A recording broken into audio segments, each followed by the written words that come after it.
1575. Un samurái está atado a una cruz de madera frente a su propio castillo. Detrás de él, un ejército de 15.000 soldados enemigos. Delante, sus compañeros muriendo de hambre tras meses de asedio. El enemigo le ofrece un trato. Solo tiene que gritar 4 palabras. No vienen refuerzos. Si lo hace, vivirá. Si no, morirá en esa cruz. El samurái levanta la vista hacia las murallas, respira hondo y grita, pero no lo que el enemigo esperaba. Porque a lo largo de la historia de Japón, hubo samuráis que se volvieron leyenda por su habilidad con la espada, otros por su inteligencia en el campo de batalla y algunos por un solo momento de decisión absoluta. Estas son las historias más épicas de los samuráis. Número 1. Tori Tsuneemon. Para entender por qué lo que gritó cambió el curso de la historia japonesa, tenemos que retroceder unos meses. Primavera de 1575. Japón está en pleno periodo Sengoku. La llamada era de los estados en guerra. El país no es un reino unificado, es un tablero de guerra. Decenas de señores feudales luchando por el poder, castillos levantándose, castillos cayendo, ejércitos marchando por todo el país. Ese año, el poderoso clan Takeda invade la provincia de Mikawa y sitia el castillo de Nagashino, una fortaleza pequeña, pero estratégicamente crucial. El castillo pertenece a la alianza entre Tokugawa Ieyasu y Oda Nobunaga, dos de los hombres más poderosos del Japón de la época. Dentro del castillo hay apenas 500 defensores, bajo el mando de Okudaira Sadamasa. Frente a ellos, unos 15.000 soldados Takeda. Las matemáticas no son prometedoras, pero el castillo tiene muros gruesos. Un río protege uno de sus flancos. Y los defensores saben algo importante. Si aguantan lo suficiente, los refuerzos podrían llegar. Los Takeda también lo saben. Así que hacen lo que hacen los ejércitos pacientes. No atacan. Simplemente cortan todas las líneas de suministro. Y esperan. El hambre hará el trabajo. Para junio, la situación dentro del castillo es desesperante. La comida se ha acabado. Las reservas de flechas y pólvora están casi agotadas. Los soldados comen hierbas, corteza, lo que encuentren. Cada noche suben a las murallas y miran el horizonte. Miles de fogatas Takeda, extendidas hasta donde alcanza la vista, sin señal de ayuda, sin señal de refuerzos. La moral empieza a romperse. Sadamasa sabe algo terrible. Si no envía un mensaje a Tokugawa y a Ieyasu,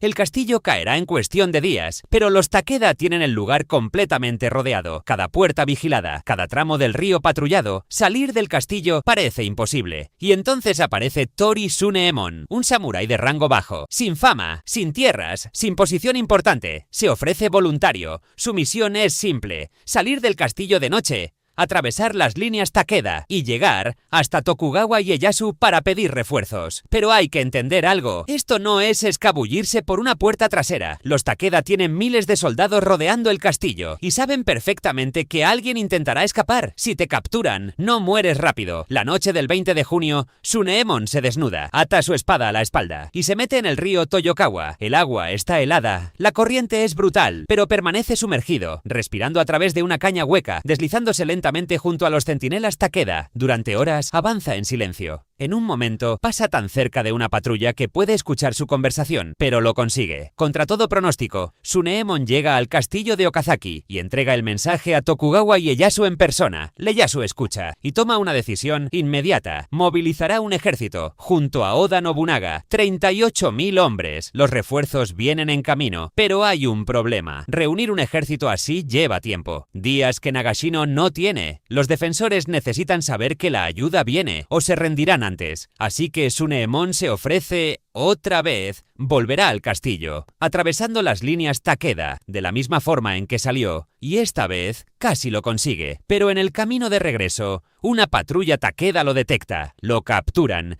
y lo arrastran ante Takeda Katsuyori. El señor de la guerra queda sorprendido. Este samurái flacucho había atravesado todo su ejército, había entregado el mensaje y casi consigue regresar. Katsuyori decide no ejecutarlo. En lugar de eso, le ofrece un trato. Te ataremos a una cruz frente al castillo. Grita a tus compañeros que no vienen refuerzos. Diles que se rindan. Hazlo. Y no solo vivirás, también recibirás tierras y un puesto en el clan Takeda. Para un samurái pobre era una oferta increíble. Supervivencia, estatus, tus riqueza. Solo tenía que mentir. La mañana del 22 de junio de 1575, Tsuneemon es atado a una cruz frente al castillo, a plena vista de todos. Los defensores miran desde las murallas, horrorizados. Tsuneemon levanta la mirada, respira hondo y grita: «¡Resistid! Los refuerzos de Tokugawa y Oda vienen en camino. ¡No os rindáis! ¡Aguantad unos días más!». Los soldados Takeda se quedan congelados. Entonces Katsuyori estalla de furia. Ordena ejecutarlo. Una lanza atraviesa su cuerpo, allí mismo, en la cruz. Pero su mensaje llegó. Dentro del castillo, todo cambia. Los defensores resisten. Un día, luego otro más. 3 días después, 38.000 soldados aparecen en el horizonte. Las fuerzas de Tokugawa y Nobunaga. La batalla que sigue cambia la guerra japonesa para siempre. La batalla de Nagashino. Nobunaga despliega 3.000 arcabuceros, protegidos por empalizadas. Disparan en Mino Hostie. Rotación. Una línea dispara, retrocede, otra avanza. Una lluvia constante de fuego. La famosa caballería Takeda queda destruida. La guerra en Japón cambia para siempre. Pero nada de eso habría ocurrido sin Tori Tsunemon. Ni siquiera el bando Takeda pudo negar lo que habían presenciado. Uno de los propios vasallos de Katsuyori, Ochiai Michihisa, quedó tan impactado que mandó crear un estandarte. En él aparecía la imagen de Tsunemon atado a la cruz, un símbolo de lealtad absoluta.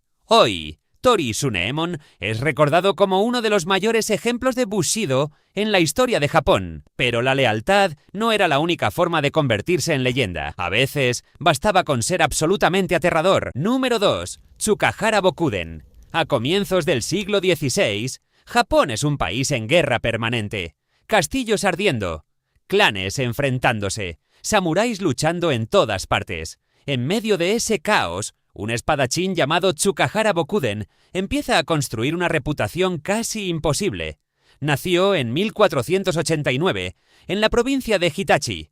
Fue adoptado por la familia Tsukahara, un clan famoso por su escuela de esgrima. Bokuden entrenó desde niño, con espadas reales.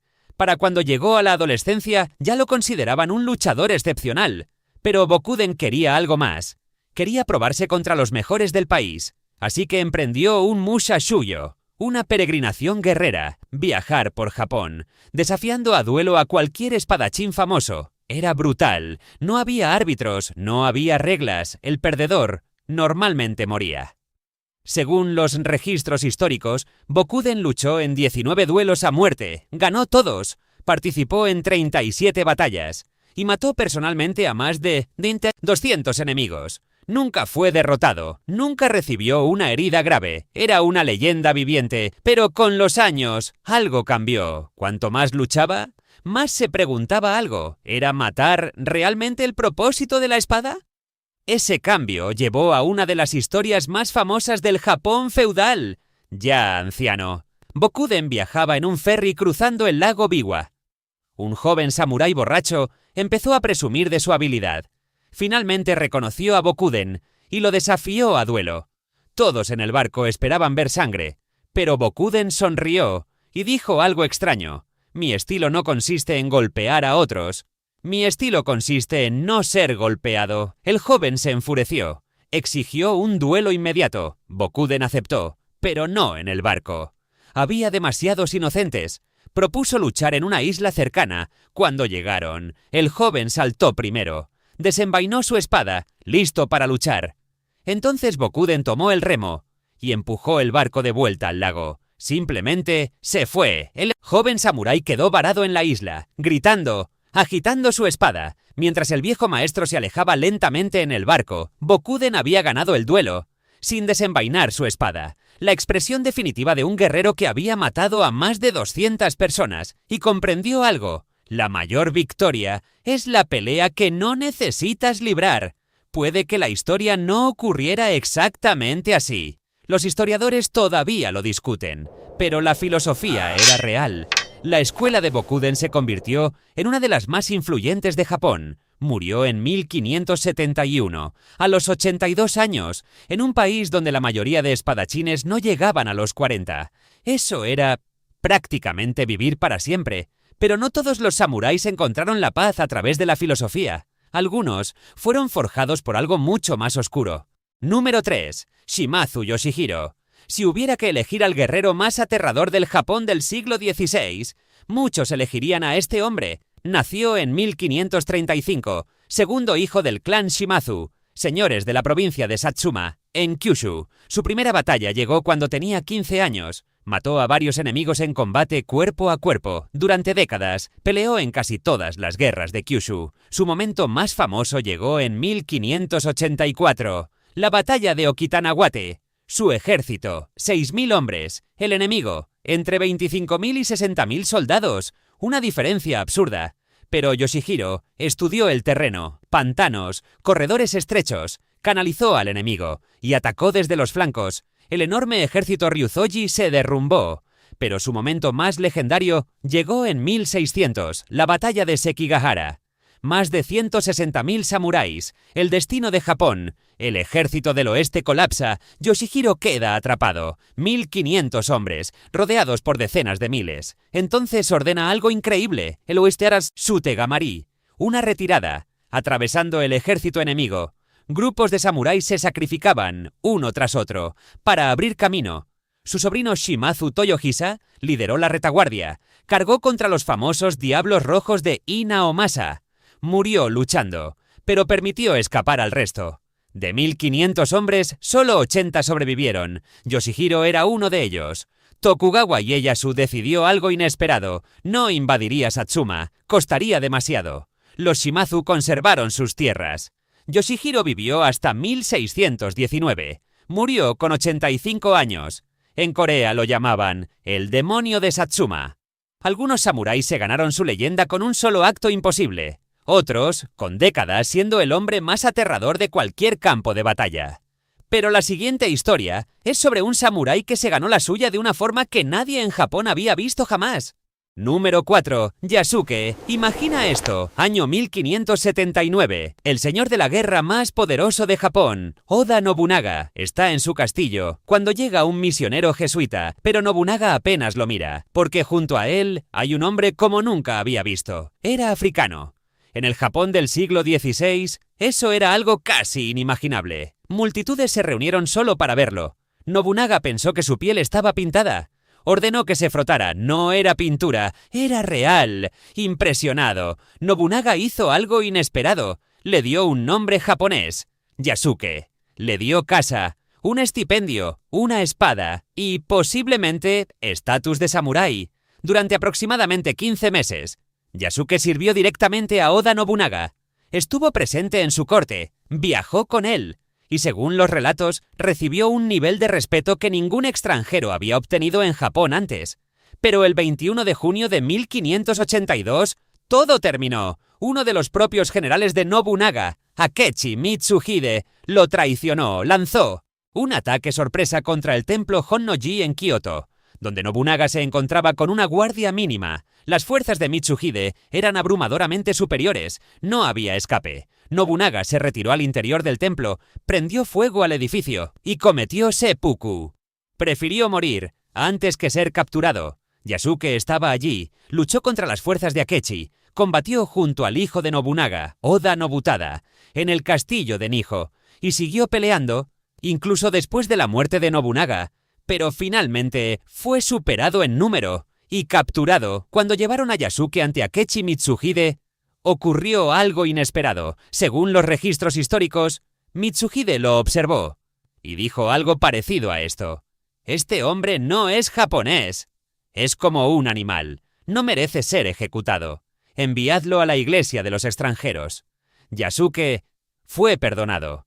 Lo enviaron a la misión jesuita de Kioto y después desaparece completamente del registro histórico. Nadie sabe qué ocurrió con Yasuke después de 1582. El primer y único samurái africano entró en la historia japonesa. Sirvió al señor de la guerra más poderoso del país, luchó en su última batalla y luego desapareció, sin dejar rastro. 4 samuráis, 4 caminos distintos hacia la leyenda. Uno murió antes que mentir. Otro descubrió que la mejor pelea es la que nunca ocurre. Uno atravesó un ejército entero, y otro llegó desde el otro lado del mundo, y terminó convirtiéndose en algo que nadie esperaba. Un samurái. A los samuráis se les recuerda por sus espadas, por su armadura, por su disciplina, pero su verdadera fuerza era algo más simple. Cada uno tenía una línea que jamás cruzaría, un código, por el que preferían morir antes que romper. Si te gustan historias como estas, suscríbete al canal, porque la historia está llena de momentos increíbles como estos. Momentos que parecen sacados de una película, pero ocurrieron de verdad. Y si quieres ver otra historia de samuráis aún más increíble, te recomiendo el video que aparece ahora en pantalla. Nos vemos allí.